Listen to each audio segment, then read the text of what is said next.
So this is the Dangbei DBOX02. This is the world's first 4K laser projector with Google TV and Netflix built in. It's got an incredible image during the day, even in a bright room, and absolutely stunning at night. But it's packed full of features. Let's take a closer look. So a big thanks to the team at Dangbei for sending this across for me to review. They've not asked me to say anything good or bad about it, and anything that I do say will be my own genuine thoughts. So they did send me this early, so early in fact that the name has changed. This is the upgraded Mars Pro, and so you think it might be called the Mars Pro 2, but no, it's the DBOX02. Now the remote control inside is probably the worst thing about this projector. And the remote control isn't terrible, it's just a little bit basic. But that's really where the problems end, because the projector is one of the best that we've tested. It is absolutely stunning. I love the stealth type design. Now you do have to bear in mind that this is quite glossy and so therefore will attract fingerprints and smudge marks, but it is provided with a dust cloth so you can get rid of those quite quickly. On the back of the projector are two HDMI ports. One is eARC, so you can easily hook it up to a sound system or soundbar, and one is HDMI 2.1. There's also two USB ports, a headphone port, optical audio, and a LAN port, as well as the power adapter input. So visually this looks quite similar to last year's Mars Pro, but this is so much more brighter, 2450 lumens compared to 1800 last year. Now if you can, I do recommend that you get hold of the 360 stand because it really does complement and finish off the look.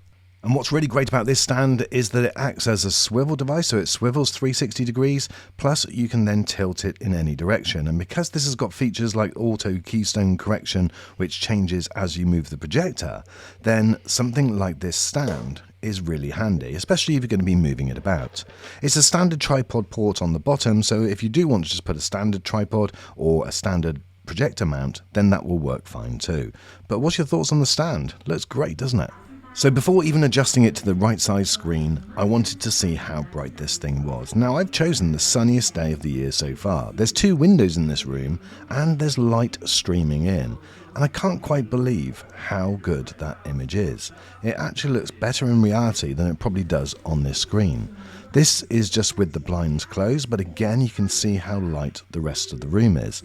It is absolutely stunning, the brightness. Now with the screen technology built in, you've got auto keystone correct, you've got manual keystone, there's auto focus and manual focus, and there's also fit to screen. You also have adaptive keystone control, so when you move the projector it will automatically adjust and straighten the screen. And every time I did the fit to screen, it worked perfectly, every time, all the time. So I'll go into Google TV in just a few moments, but again I wanted to show you some more daytime footage, this time with the blinds shut.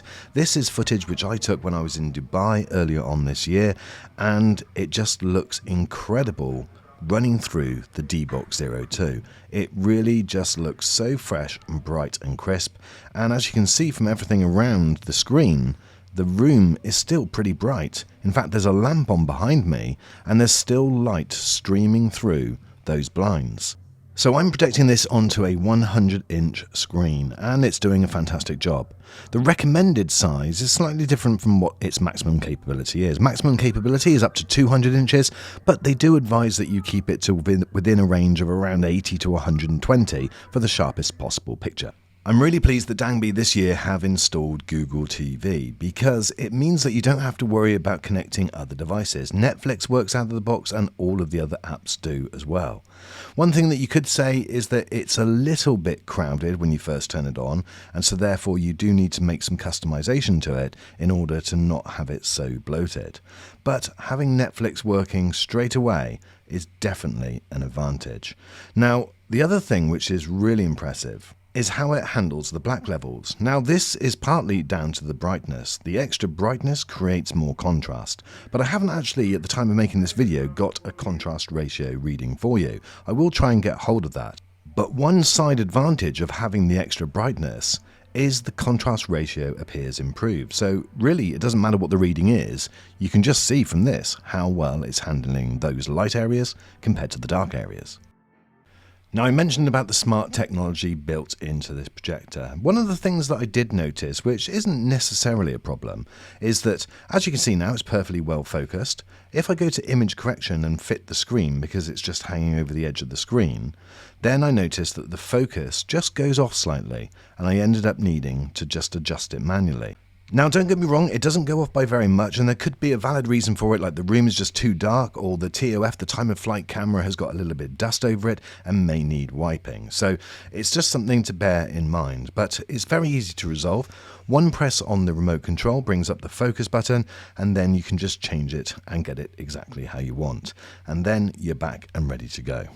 A feature I really love with Google TV is that if you're Googling a film and you fancy watching it, then providing you're signed into the same account, you can just click the Want to Watch button, and then automatically in your library, that film comes up straight away. Very, very good, and it means that if someone gives you a film recommendation, you'll never forget about it. And you can set profiles up for the whole family, whether it be an adult account or a child account. And I definitely think with Google TV, it's so much easier to go in the interface and make changes, whether it be to the different sound stages, or you want to adjust the picture to a different setting, pop it into game mode, for instance. You can do that so much more easier on Google TV. So I am going to spend a bit more time with this projector and go into a little bit more detail and see how it performs again in another few weeks' time. I've got a Blu-ray 3D on order as well, so I'll let you know how it performs for 3D. It's not something that I tend to watch, but it's important that you guys know, and it's just nice that you have got it. 3D will be downscaled to 1080 Full HD, but that isn't a problem. Now, when it comes on to gaming on a huge screen, as any of you that watch any of my videos, you know that I love. There is a game mode which you can switch it into, and that will lower the latency. And again, at the time of making this video, I don't have the exact latency figure for you. So again, I will try and find that out. One thing to be aware of, as with most projectors, if you're using auto keystone correct and you've got MEMC on, then the latency will be higher. So to get the fastest possible input lag, then you need to turn those things off and have the projector more in the right position rather than off at an angle.